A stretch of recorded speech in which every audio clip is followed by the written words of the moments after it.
Have you ever put together a lead magnet, spent ages, hours, days researching, building, crafting the perfect lead magnet in your eyes? You post it, you talk about it, you get a lot of interest, a lot of opt-ins, a lot of downloads, but then it doesn't turn into clients, right? You don't get anything from it.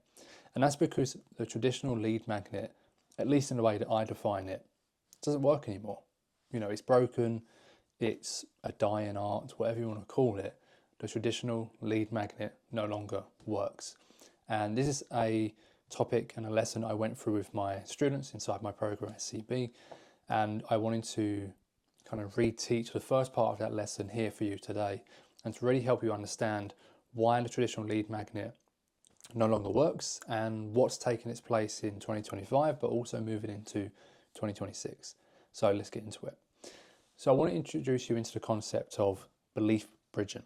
And essentially that is how we can turn a stranger into a belief aligned lead, who then obviously goes on to then buy from us and work with us in our programs. Now I'm going to explain about beliefs and belief bridging in a second, but let's kind of set the tone and set the context on why the traditional lead magnet isn't really working like it used to.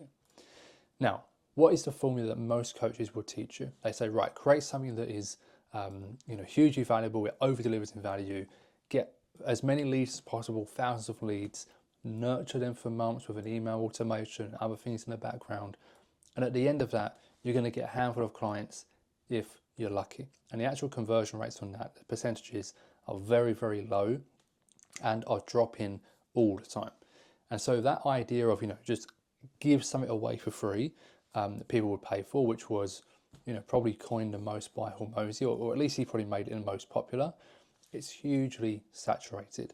And now with ChatGPT, with just AI in general, the idea of giving something away that's very tactical just in itself, it's a commodity, right? Because most people can get that with a click of their fingers. It's at their fingertips. They get something tactical and useful, themselves completely for free through AI.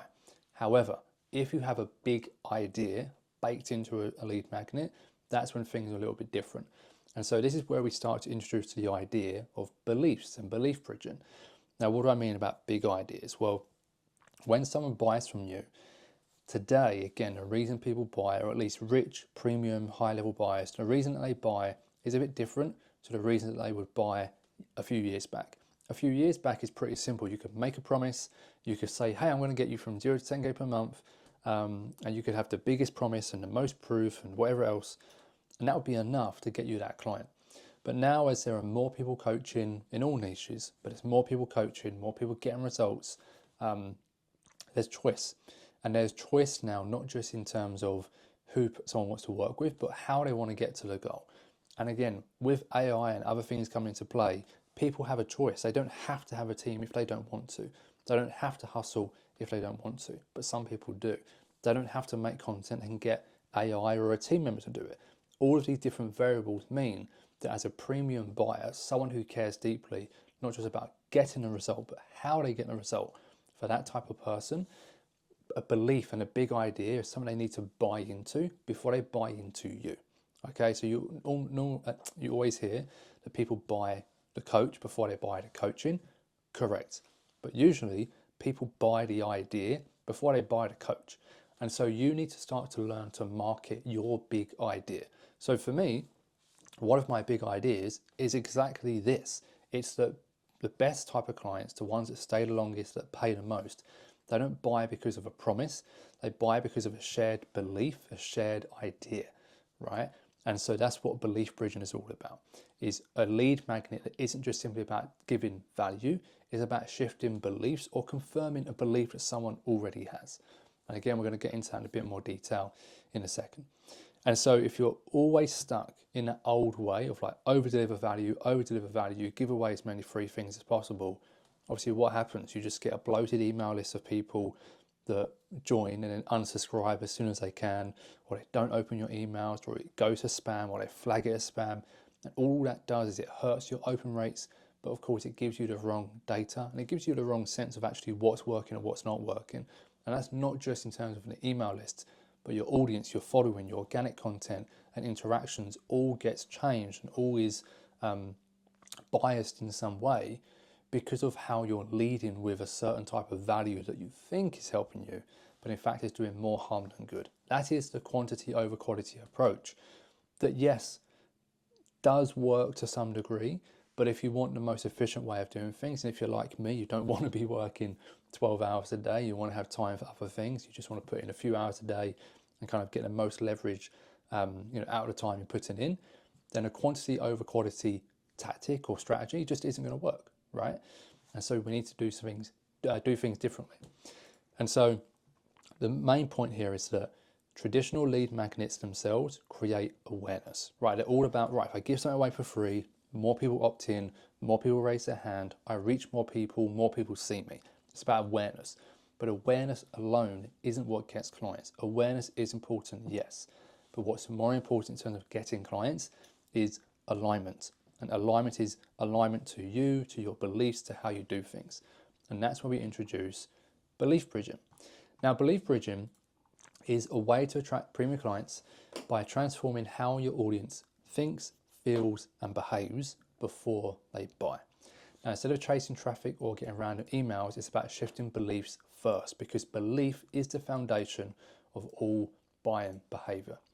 If I zoom in here, I just want to really highlight this. It's proven in psychology. I've read the studies, and you can go and search this yourself to find studies. But it's proven that belief has a direct influence on behavior.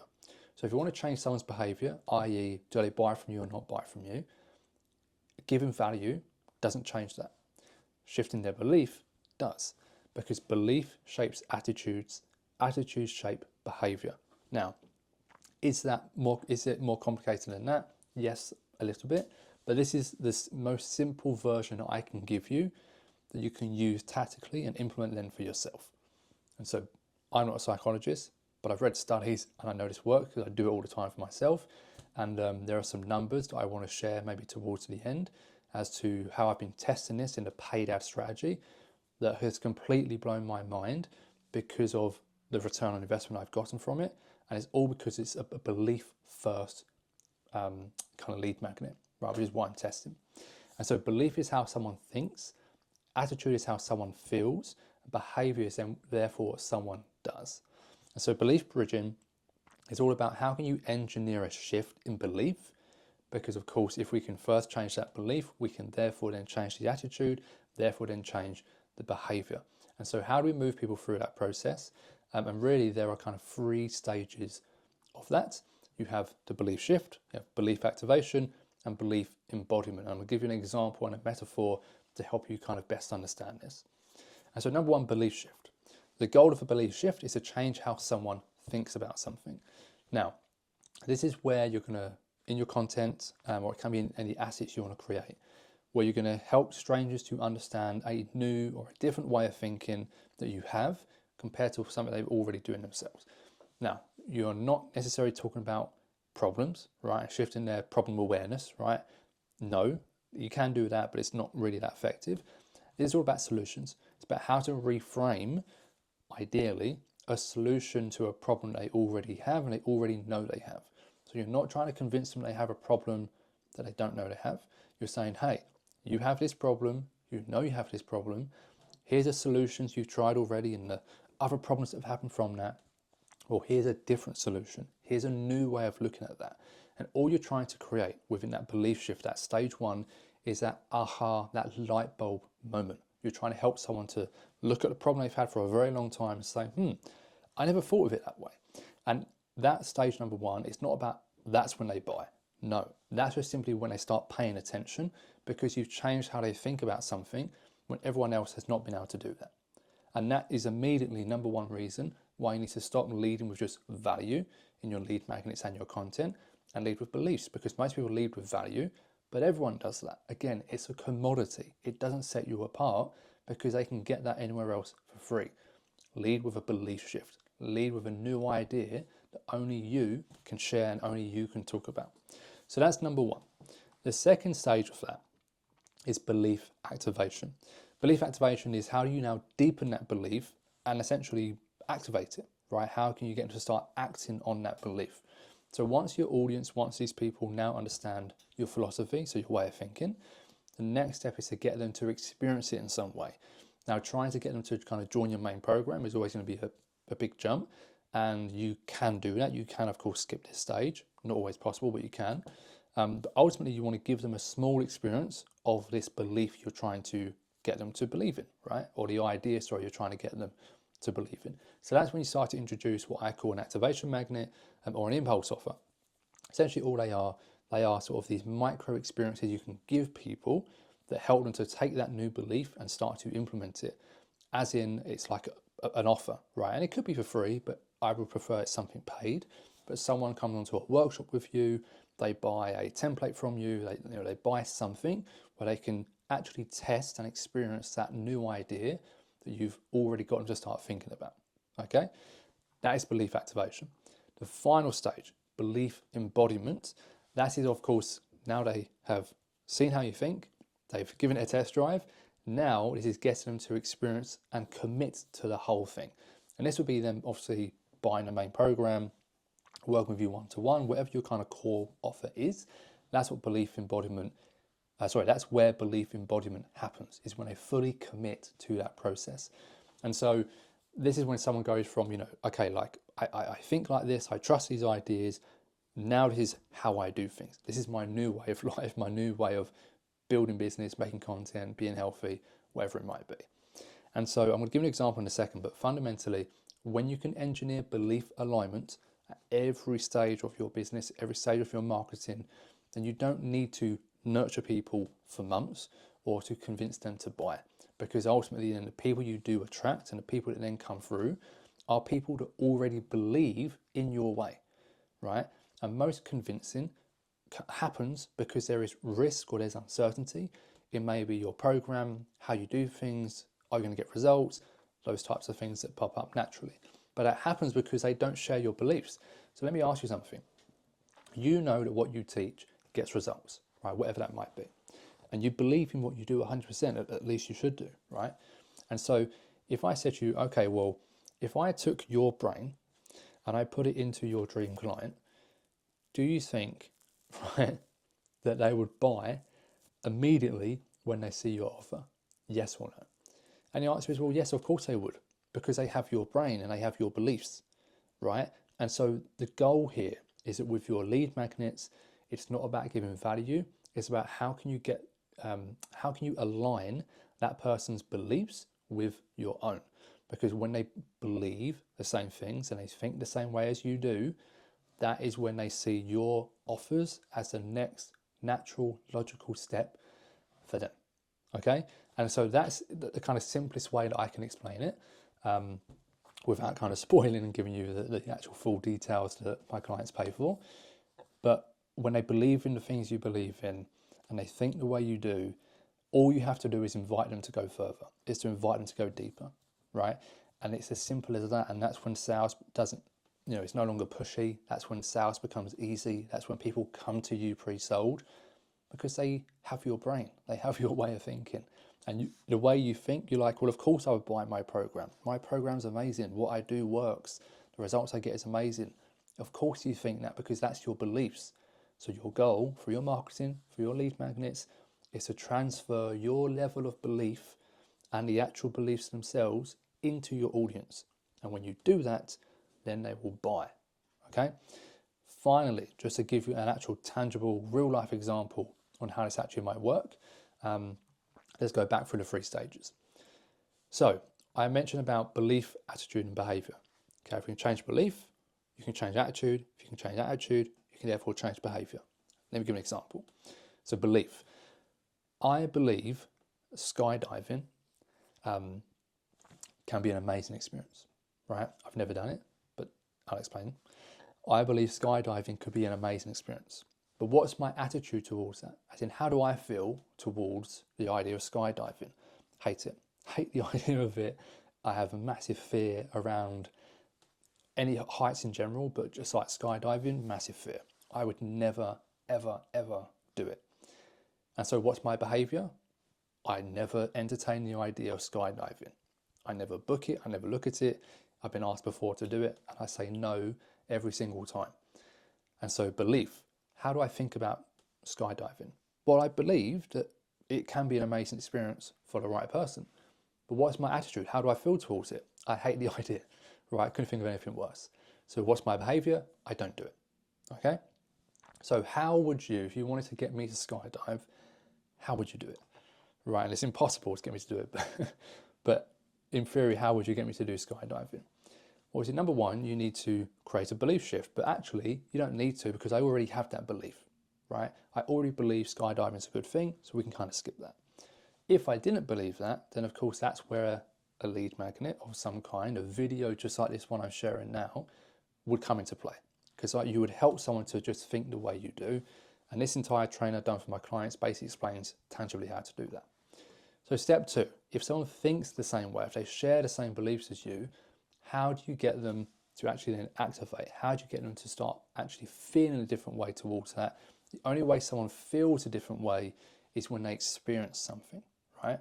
And so with the skydiving, or just another quick example, let's say I'm scared about going on camera, right? And that's kind of my feeling towards it. Well, if I just do some practicing and I eventually kind of go on camera, and eventually over time, I start to feel different. I start to feel good. I start to feel quite comfortable being on camera.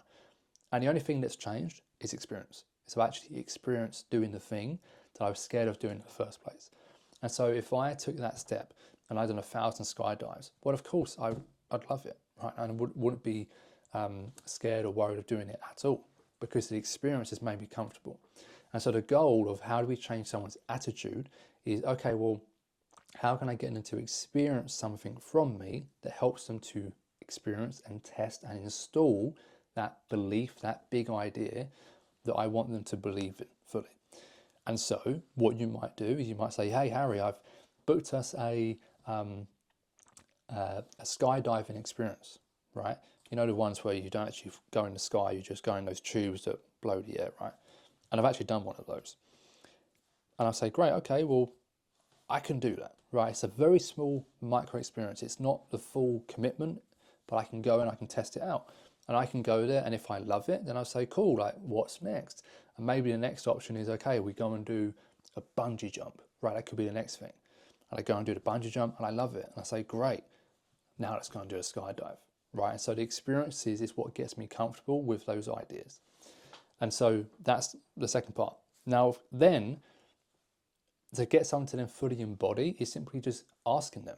Once I've been through that process of having that experience, of those micro experiences, my belief, now I truly believe skydiving can be amazing. My attitude, now I feel in my bones that yes, I feel because of the experiences I've had, I'm going to love skydiving. Even if I'm still a little bit scared, my overwhelming feeling is I'm going to love it.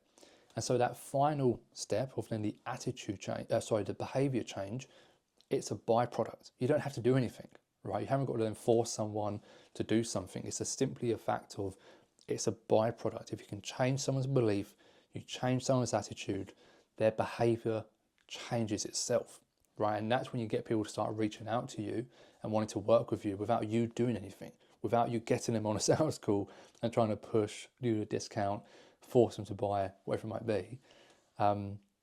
They come to you themselves because number one, you shifted their belief, but number two, you've changed their attitude, how they feel about this new idea that you're teaching inside your program. And so that's it, guys, right? That is how the traditional lead magnet is kind of broken. That's what is replacing it.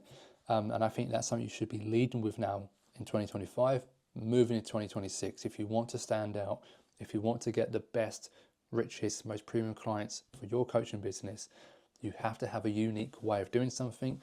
Doesn't mean it's completely unique to someone else, but you need to have new ideas, new ways of thinking about problems and solutions and all the things you do and you help people with inside your programs.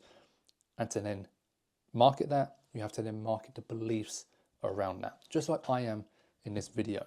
And so if you're someone who you now believe in belief shifting from this video, well then we're probably more likely to work together in some capacity. And if this video hasn't quite convinced you that belief shifting is the better lead magnet, the better way of doing something, then maybe another video will. And right now you're not ready, but that's the whole point. And so shift beliefs, get people to believe in what you believe in. You will therefore change their attitude. If you change their attitude, you change their behavior, and therefore more people will buy from you. So hope you found it useful. If you did, obviously drop a comment, drop a like. Make sure you stick around for new videos. Otherwise, appreciate you and your time, and I'll see you in the next one.